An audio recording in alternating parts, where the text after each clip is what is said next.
Ladies and gentlemen, we got him. Danny Ryan, coordinator of the Ethereum Merge, is on the pod today to talk about the merge, the move from Ethereum on proof of work to being on proof of stake. Really excited about proof of stake as a more decentralized, secure, and anti-fragile mechanism for securing Ethereum, the base chain. And we talk about proof of stakes design construction. We talk about carbon neutrality. And then we talk about any advice Danny has for anyone who's out there making social change in the Ethereum network or in DAOs. So really great episode. Danny is such an inspiration for me. He's been working on the merge for half a decade now, and it's going to be a really important thing for the Ethereum network, for the world, and really excited that Danny has joined me on the GreenPilled podcast to talk about the merge.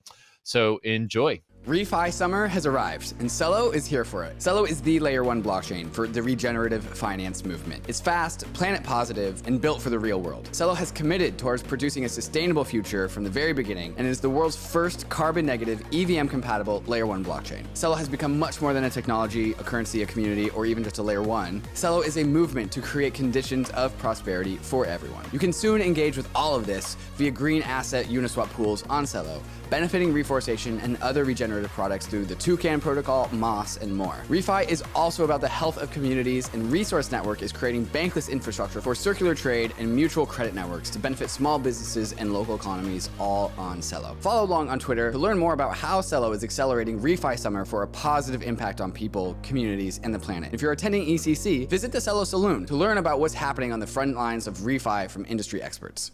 COINSHIFT is a leading treasury management and infrastructure platform for DAOs and crypto businesses who need to manage their treasury operations. Every crypto org needs to manage their treasury, and COINSHIFT offers a simple, flexible, and efficient multi-chain treasury management platform built on top of the extremely secure Gnosis Safe. With COINSHIFT, your organization can go from primitive single-chain treasuries to expressive, flexible, multi-chain features such as global user management, global contracts, proposal management, and many other features that can be shared across an entire organization. COINSHIFT layers on powerful treasury management tools on top of the proven security of Gnosis Safe, allowing users to save time and reduce operational burdens and gas costs. COINSHIFT even has data tools like account reporting across the 7 chains on which it operates. Used by industry powerhouses such as Uniswap Grants, Balancer, Consensus, and Messari, COINSHIFT is speeding up the coordination and efficiency of the organizations that use it. In DeFi, you have to keep up with the frontier, and COINSHIFT makes that easy. So sign up at coinshift.xyz/bankless. Hey, Danny.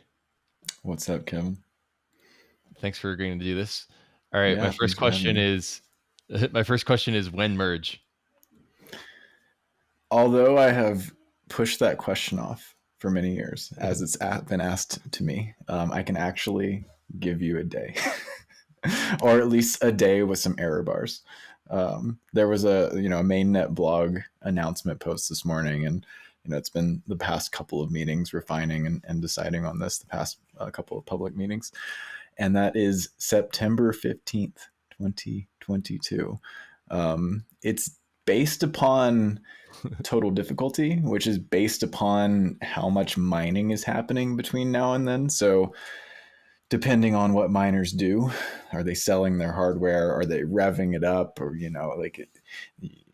could even get plus or minus 5 days at this point. So 10th to the 20th, but the target is that 15th. Right. The total terminal difficulty that will trigger the merge is 5875 and then a bunch of zeros. So the date calculated off of that is September 15th. Is that right? Yeah, it should be. I mean, what I've seen recently is like right on the cusp, UTC, right on the cusp between the 14th and the 15th. And, moving 30 minutes here and there.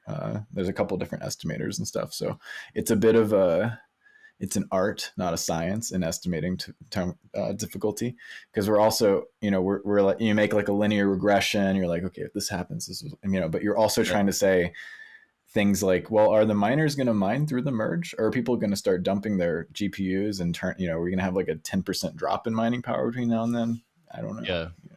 When it gets to humans, the behavior gets fuzzy and you can't always predict it. Yeah. Yeah. Especially in this like one-off event, right? Like in proof of work and proof of stake, you're like, you kind of set up this like infinite game, this game in perpetuity, but we're killing the infinite game of proof of work. So the kind of long-term incentives and behaviors you expect to have designed for, you're like, I don't really know what happens when you shut this thing off. Yeah. Yeah. How does it feel? This has been the culmination of a ton of work from you and hundreds of other researchers, programmers, designers in the Ethereum community. It feels like you're at the apex of something really monumental. I mean, we're moving the whole network from proof of work to proof of stake. How does it feel? Very good. I When I had been working on this thing for like 3 years, I was like, wow, I've been working on this for kind of a long time. And then 4 years, I'm like, yeah, that's a long time. And now I've been working on this for 5 years. And at 5 years, it doesn't feel like, oh, this is just kind of like what I've been working on. It's like, oh, this is like what I've been doing with my time for a significant part of my life at this point. Yeah.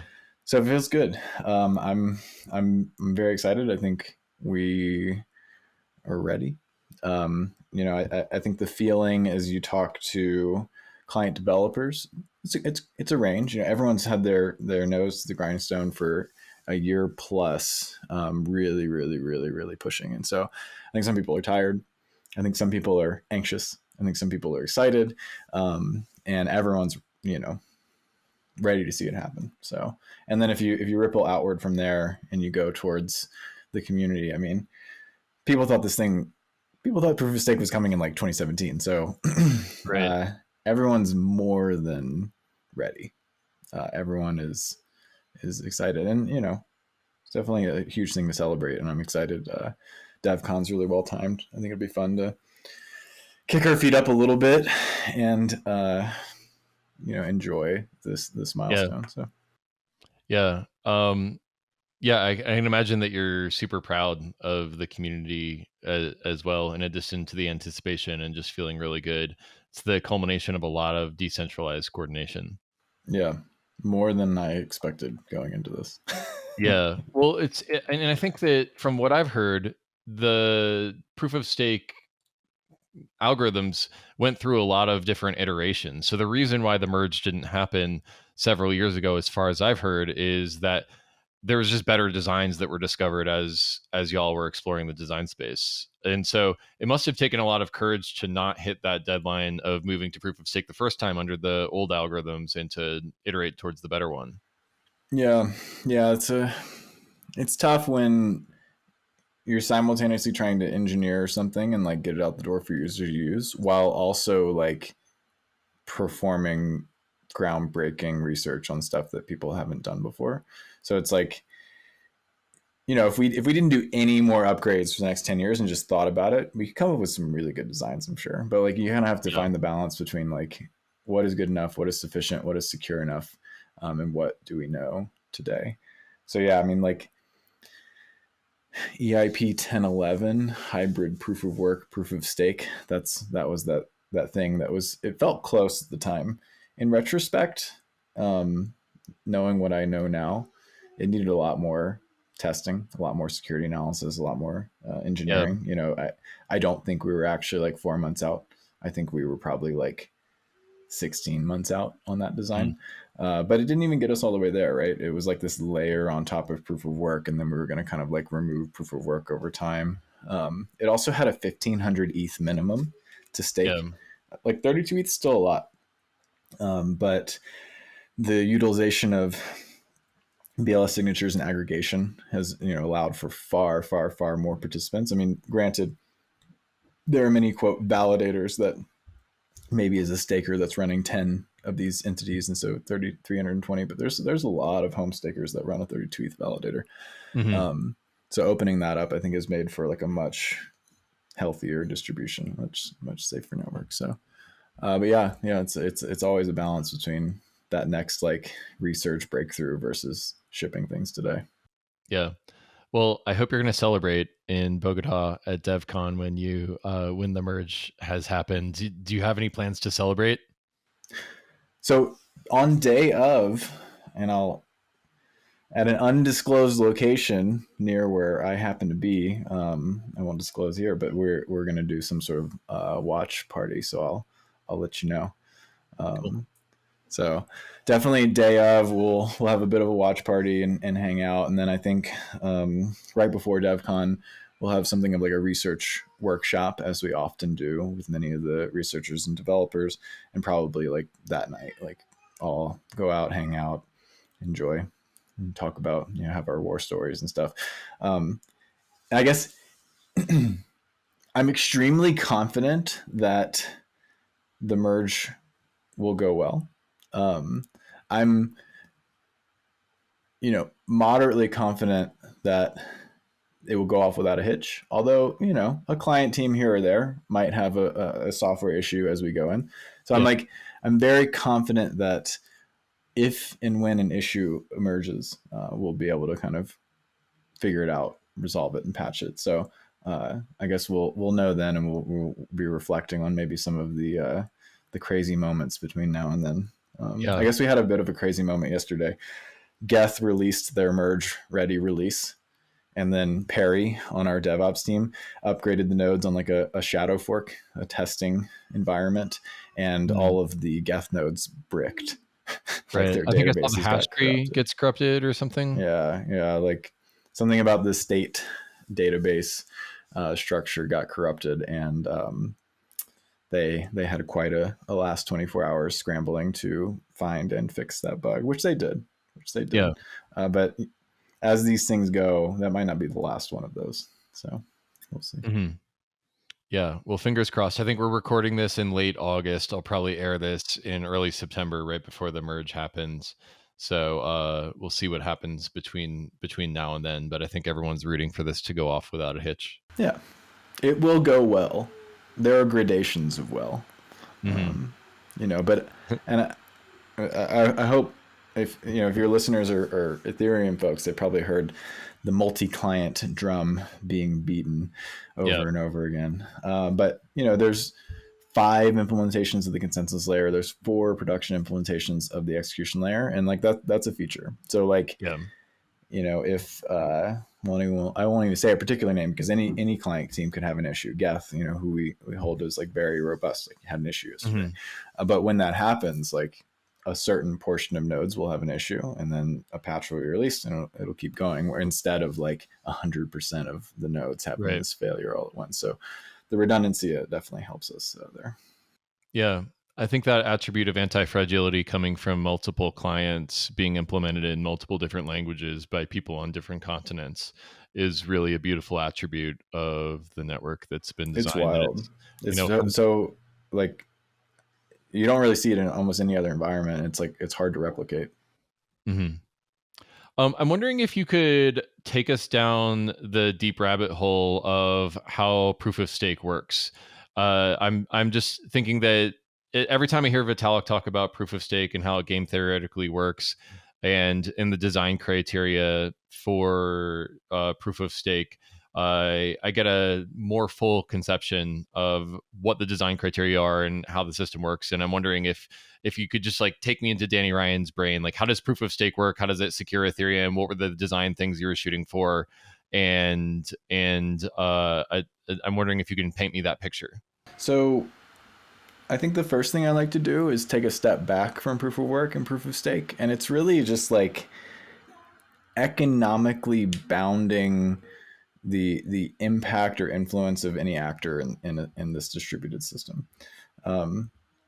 I know you spent a lot of time thinking about Sybil resistance and stuff, but ultimately in a decentralized consensus, in a network of nodes that are trying to agree on something, by default, it's really easy to replicate yourself, to Sybil yourself, to attack and like try to have outsized influence on the outcome of the system. And so the aha moment in proof of work is realizing, well, in this decentralized context, actually bound the contribution, bound the role of an individual to the amount of like economic weight they bring to this system. And if no actor has over a threshold of economic weight, traditionally like that 50%, 51%, then the system will have certain properties.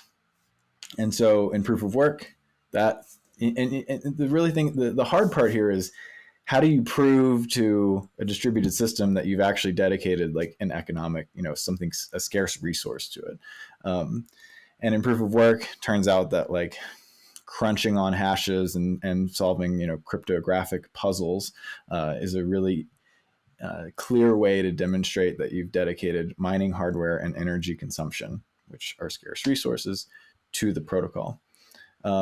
Whereas, the aha moment in the flip from moving to proof of work to proof of stake is that, okay, there's this other scarce resource that's really easy to prove to the protocol that you've dedicated to the protocol, and that's the kind of the end protocol token itself, right? So it's like the ETH or the Bitcoin or whatever.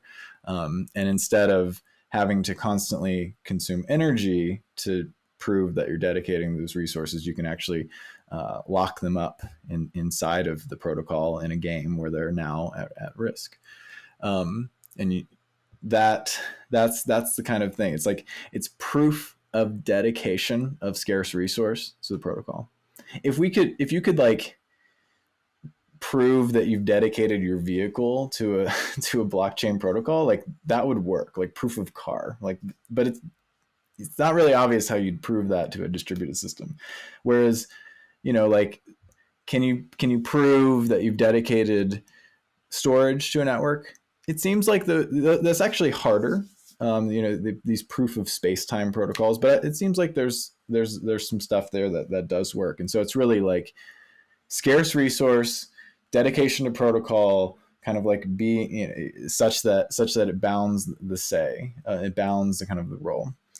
And so a lot of what we're looking for in designing Ethereum proof of stake, at least the core of it, is like, can we actually get in proof of stake environment some of these properties that you get from proof of work, right? Like, can you have a chain that is resistant to large economic players from attack, from reorganizations, from rewriting history, from censorship? If there's no attacker or cartel over a certain threshold, can they not censor blocks? And the answer is yes. So a lot of these like kind of core properties, you want liveness, you want good safety properties, you want censorship resistance.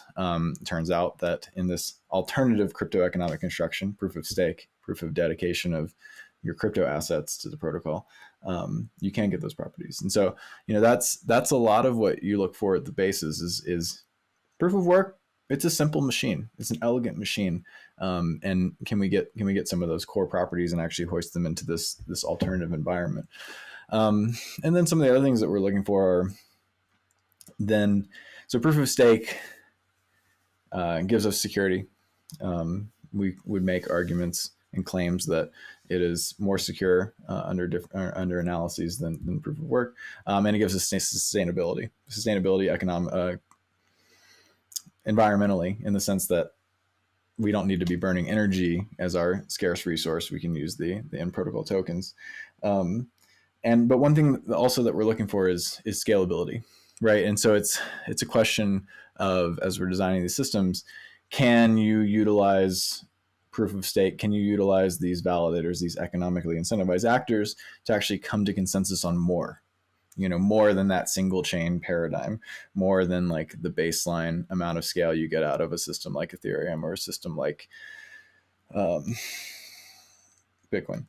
And so one interesting thing about that is the answer is yes. Like, proof of stake lays the foundation for much more sophisticated constructions than proof of work, because your economic actor is kind of in protocol.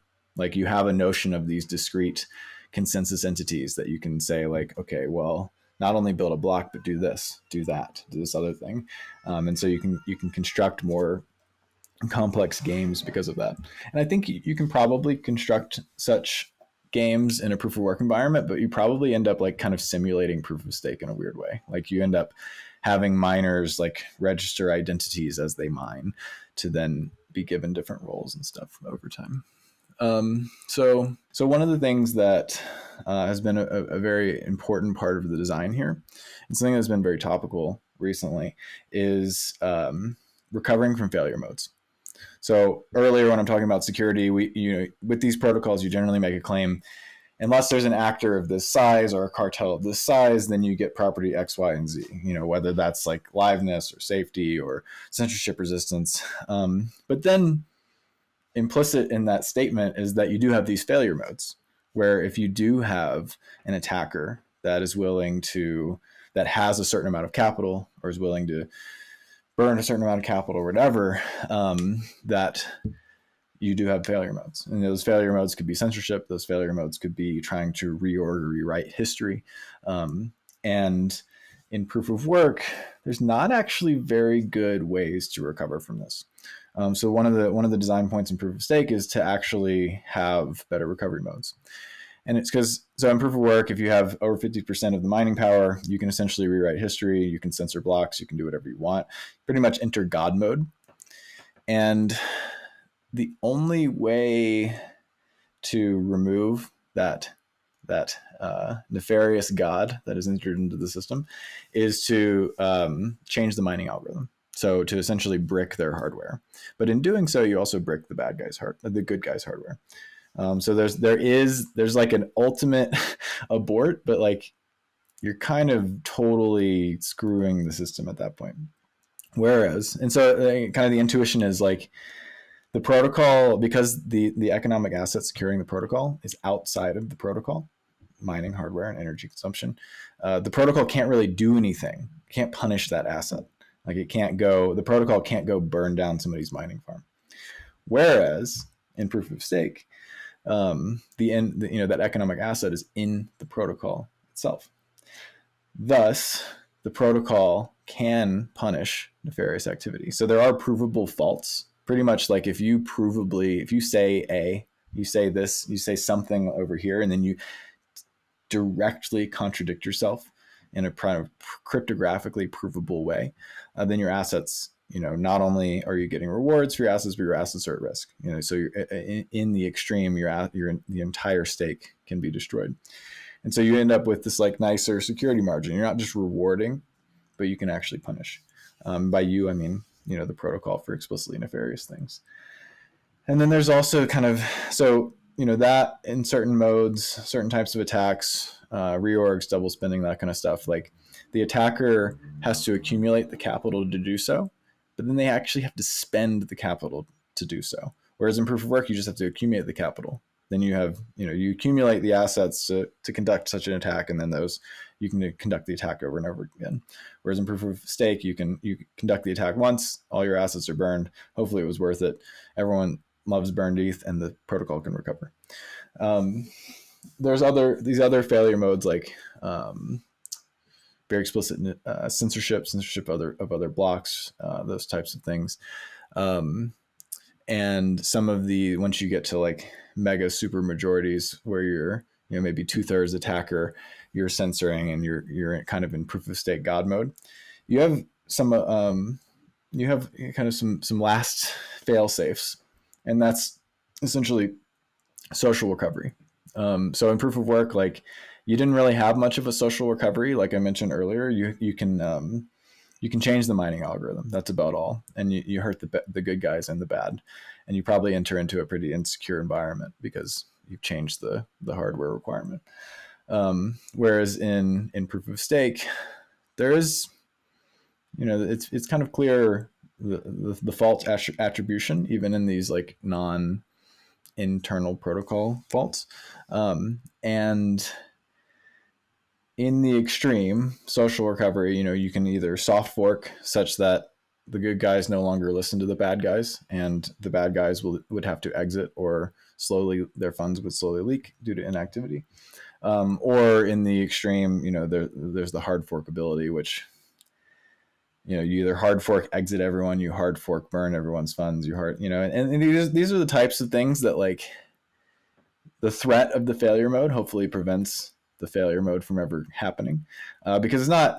I don't claim any of this type of recovery should be done in a very lighthearted manner, and having such a conversation and coordinating such a social recovery would not be easy, but it's certainly feasible.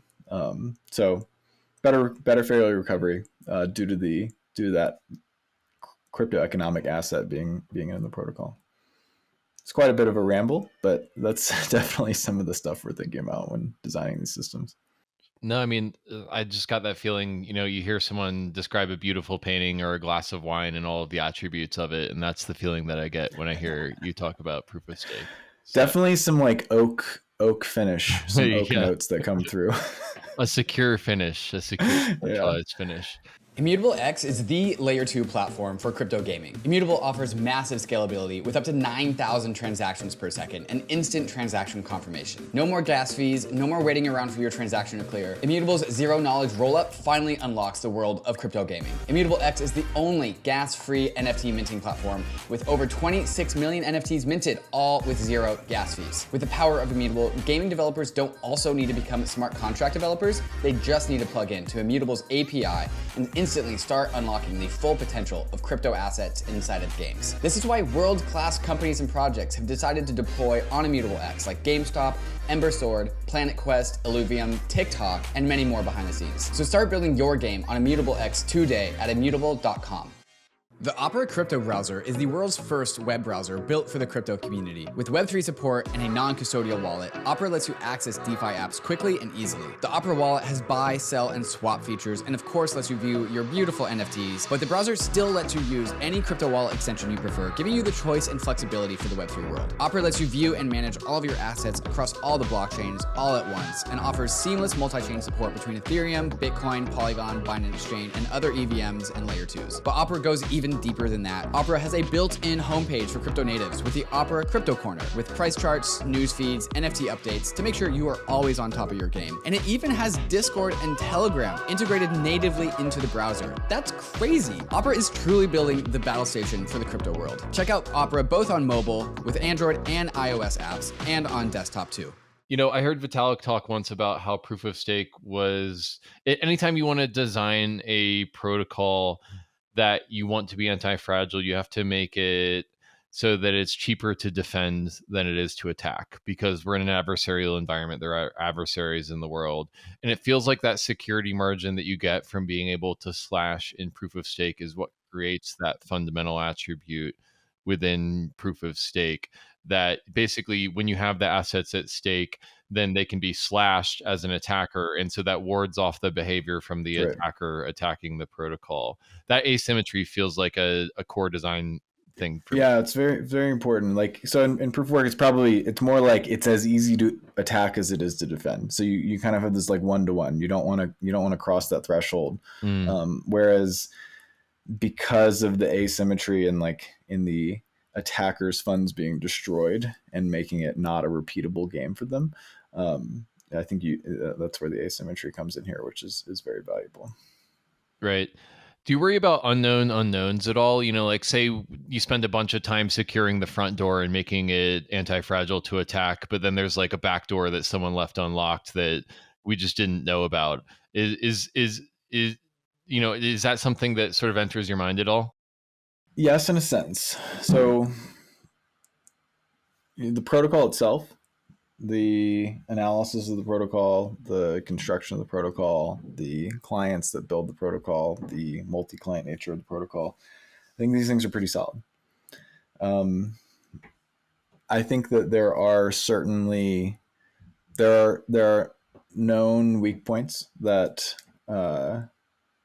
have known hardenings that will be layered into the protocol over time. You know, this is a matter of there's always kind of this tug on shipping stuff here between security enhancements and features, right? So like, you know, maybe adding secret single leader election to help anti-DOS DOS resistance is a kind of a security enhancement, whereas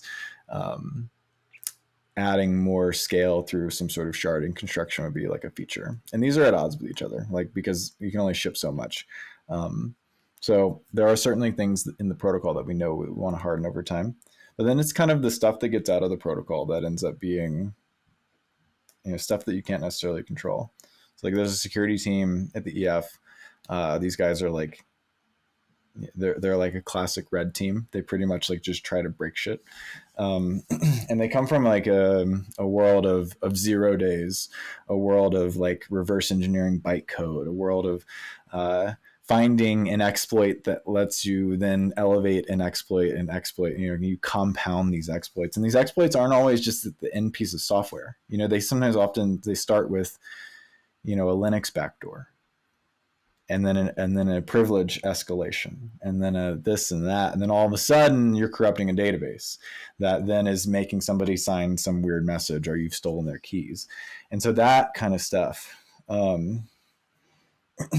is stuff that we're always thinking about. It's stuff that the security team at the EF's always looking at. It's stuff that bounty hunters, the bounties are currently up to between now and the merge, $1 million for criticals.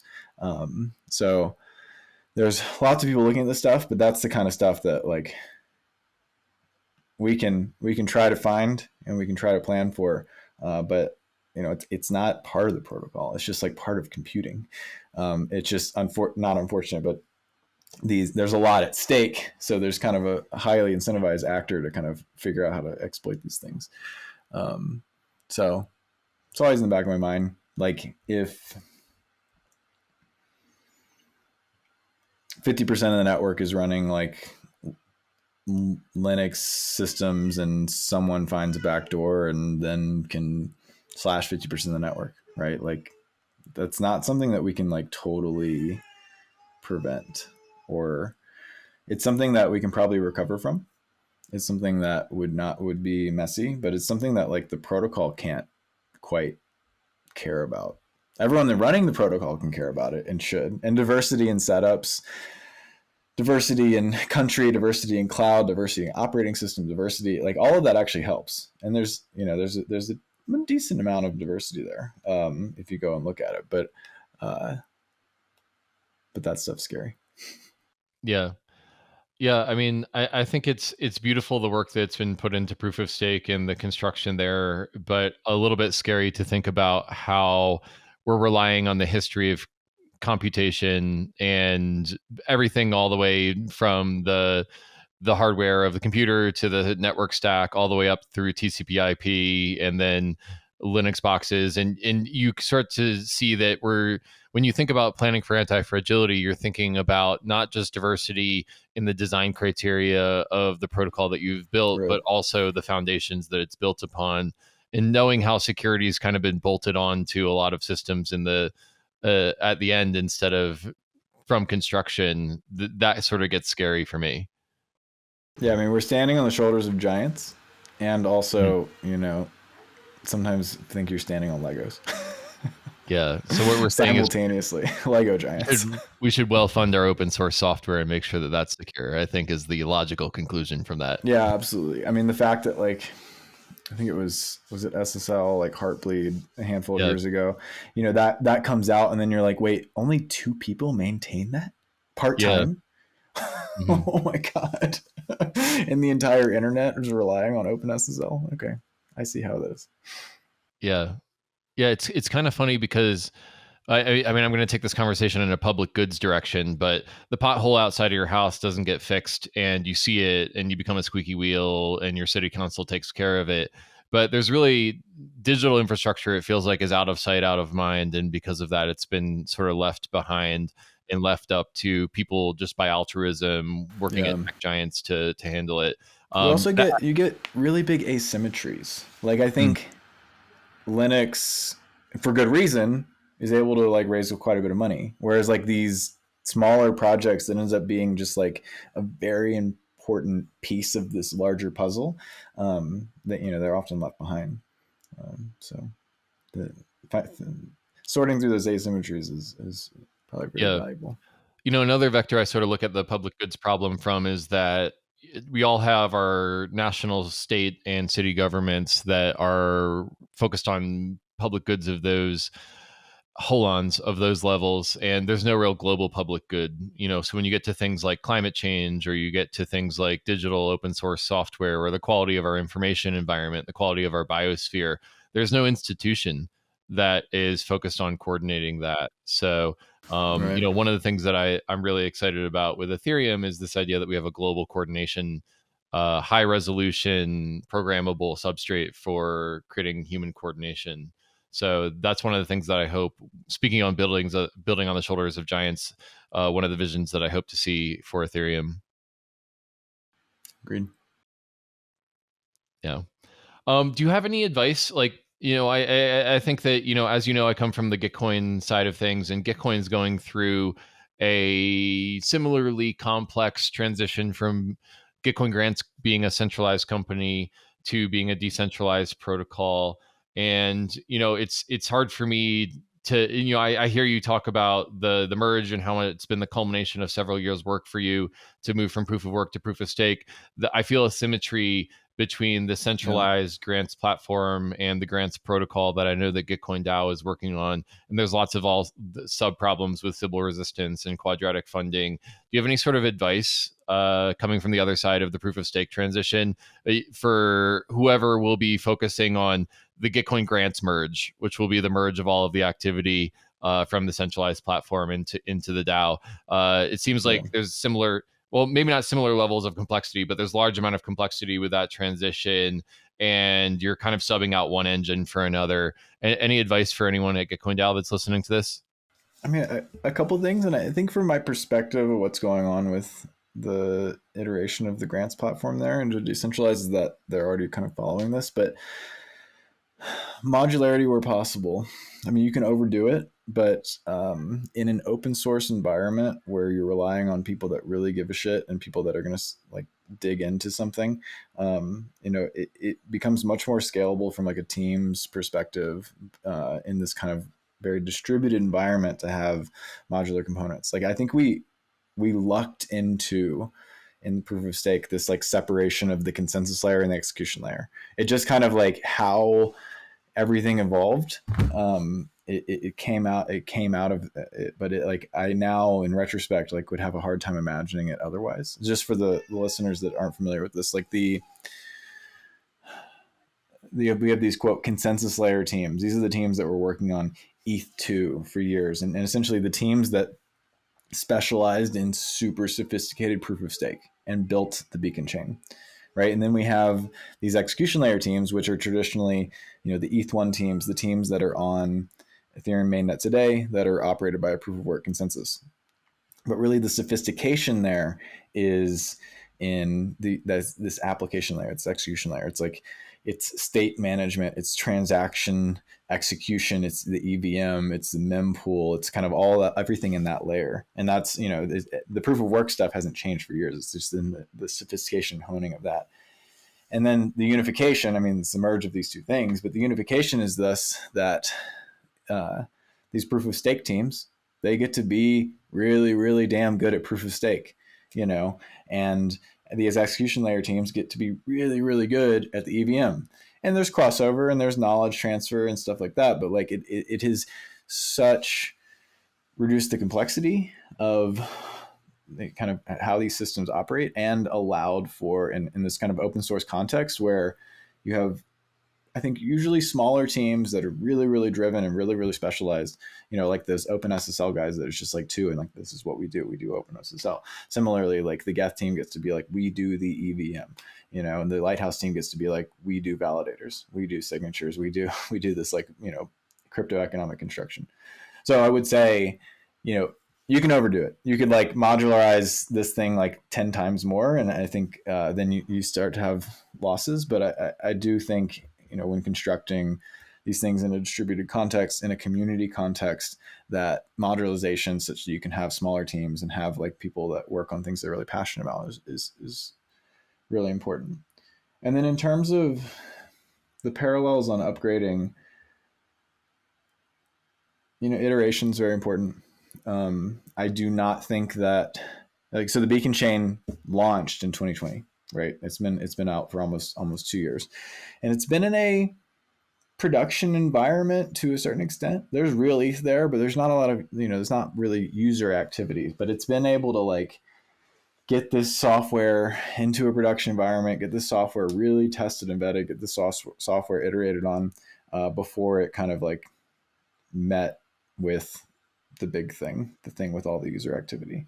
So I would say, any sort of like iterative rollout or, if there are various components like testing component A, but not testing component B and C at the same time, I think it's just going to reduce the amount of failures and reduce when something inevitably does go wrong, It's much easier to target. Okay, well, this was the problem because this is the new thing, and it just reduces like the compounding of failures of the new piece of software. So, iterative rollout. I don't know. I'm sure there's 10 other learnings, but those are ones that come to mind. Totally. So the Unix philosophy of modularity, and then sort of taking an iterative nature from there, and those are the two major takeaways that I heard.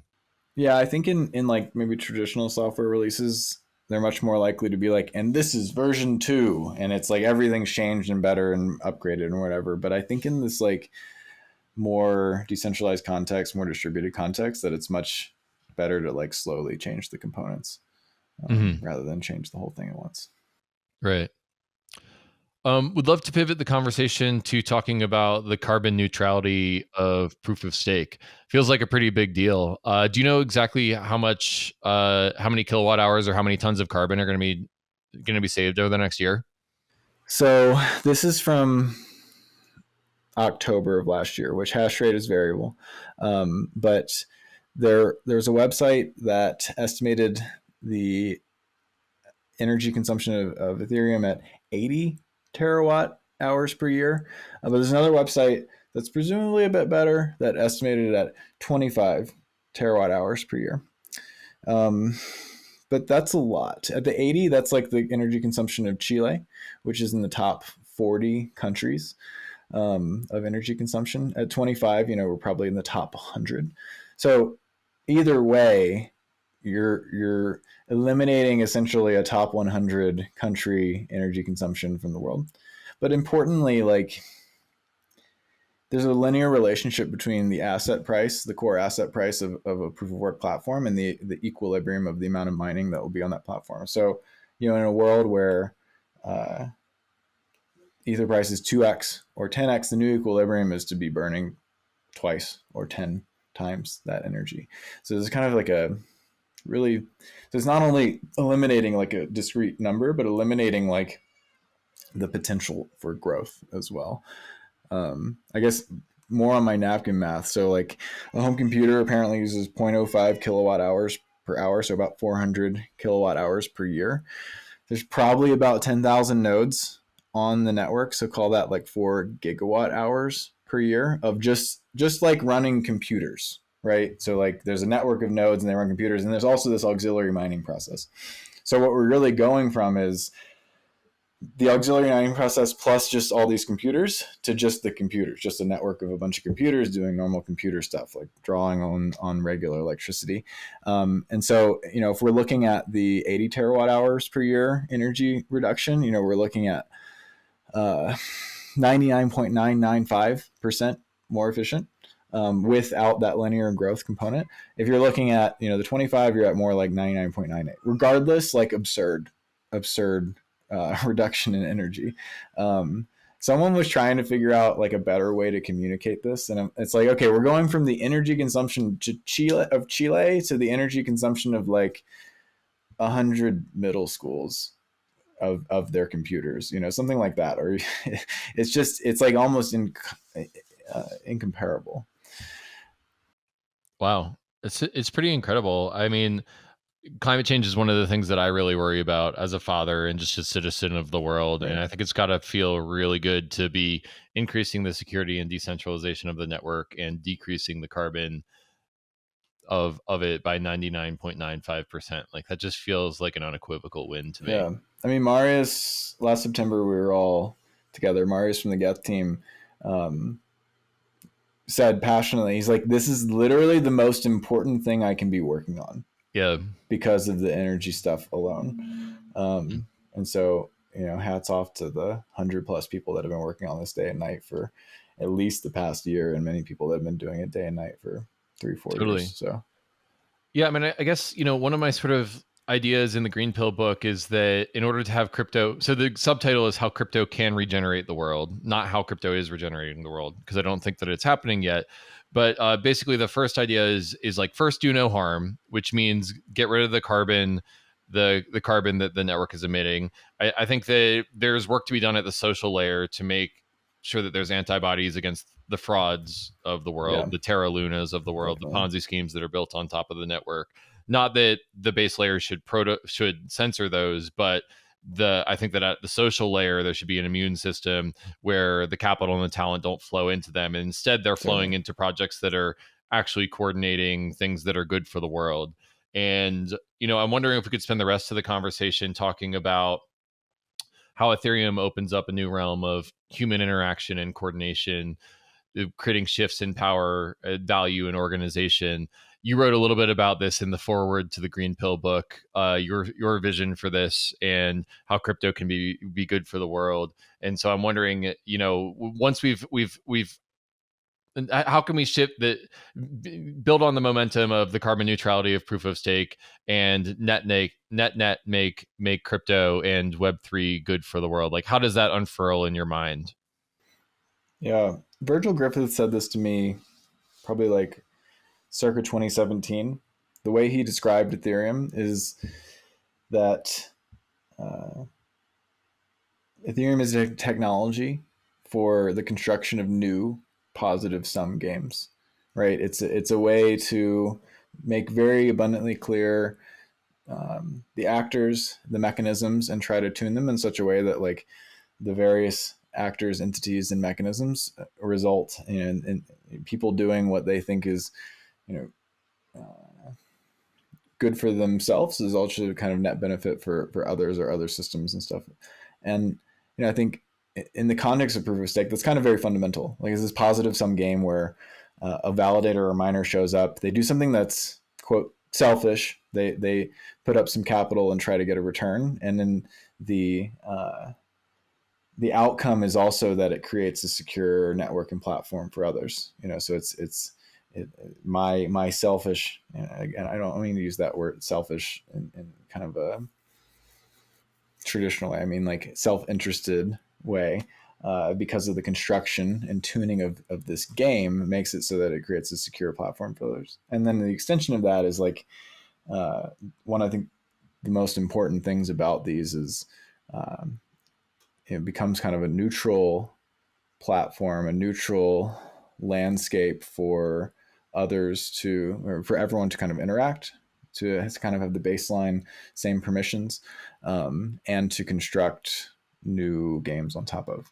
So I think one of the most important properties here is that there are massive, massive asymmetries in the games that we play traditionally. And by games, I mean like kind of like economic games.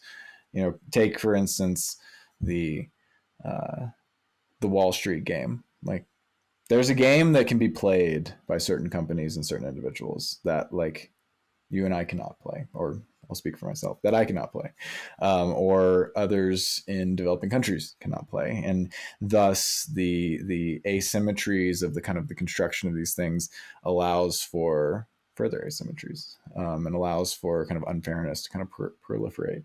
Whereas on an open platform, open, neutral, generally extensible platform like Ethereum, we bring everyone to the table. We bring the rules of the game broken wide open. We allow for rapid iteration through games. So like, you could make a bad or unfair game, but it doesn't become like so enshrined as it does in the traditional world, and such that like I think the you get much more rapid evolution and iteration through these new types of interactions, such that we can find good and better ones over time. Um,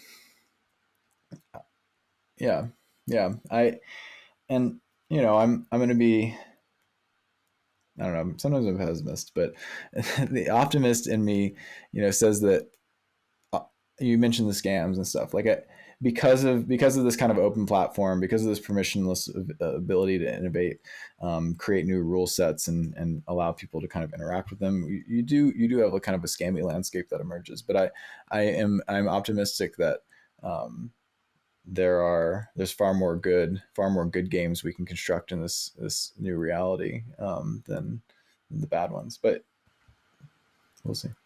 Yeah. Yeah.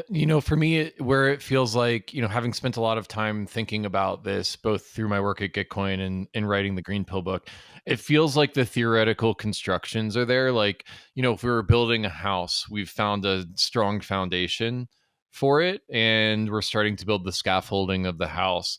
But there's a lot of, draw the rest of the owl here for me to mix my metaphors. Like, how do we go in Ethereum is a game changing technology, which is this article by Virgil that you mentioned. We talk about the prisoner's dilemma and how you can shift the game theoretic landscape from defection to coordinating being the shelling point. But when you're doing a prisoner's dilemma, you just change the weights of the outcomes towards coordination and away from defecting. But it's not that easy in the real world to do that. How do we create a shelling point for the hopeful? How do we create a mass shift of the talent and the capital in the space going A, to the space, but B, away from building just bigger decentralized casinos and building more pro-social stuff, I think is the real big question for myself and for the community. And so I guess I'll just ask you that, like, how do we build from just theoretical underpinnings to actually manifesting that world? Do you have any thoughts on that? Well, that's your job. But I don't know if the decentralized casino is going to go away, right? I think it's like one of the I think it's a very obvious thing to do. I think it's a very low hanging fruit in this environment. And so I think it's the not Minesweeper of Ethereum, right? Right. It's the first utility that it's Pong. Yeah. it's Ponzi, but Pong. So I don't know if that goes away. I think that's okay. I think it's okay that such a platform might be used for, hopefully less scams and more just DeFi constructions, financial constructions, that kind of stuff. But I think it's probably more about educating those that are, this is their life goal and life mission to begin to construct such games, right? There's a lot of people in the world that are trying to solve the world's problems. And I don't want to just say, hey, have you tried blockchain? Because today maybe it's not ready. 3 years it definitely wasn't ready. But I do think that as this gets more into the mainstream, that people will more regularly think oh, there are tools here. Oh, how NGOs had to realize, well, in the 90s or early 2000s, we should probably have a website. Mm-hmm. Maybe it's we could reach far more people if we're using quadratic funding on the kind of an open platform distributed across the world. Maybe it's more about this was all just me fishing for you to say the word quadratic funding, by the way. Thanks for taking the bait. I don't know exactly the mechanisms and the constructions that can or should be come out with, but I do think that it's getting there is increasingly a suite of very interesting and compelling tools that people that are engaged in trying to solve the hard problems in the world should be looking into. And I would suspect that in 5 years and certainly in 10 years, a lot of this is commonplace. A lot of this is I have a suite of tools and many of them happen to be on blockchain, and I'm trying to solve hard problems. Beautiful. I think we only have another minute or two left, so I'll ask a wrap-up question. Is there anything that I didn't ask you that you want to say, Danny Ryan? I mean, you asked me the hard question in the beginning, Wen Merge. So I feel satiated. I feel like we covered a lot of it, and I will say, I am just a dude. I am just one of many, many, many people that have worked on this thing. This is, thinking back on it, the amount of engineering, the amount of testing, the amount of security analysis, the amount of research and design that's gone into this thing is it's stupendous. It's pretty astounding. So shout out to all those guys. Yeah. Well, if you're listening to this and you worked on the merge, thank you for the work that you've done moving to Ethereum to a more decentralized, secure, and carbon neutral world. And thank you, Danny, for helping spearhead it and coordinate it. Can't wait to see what you do next. And let's celebrate until then.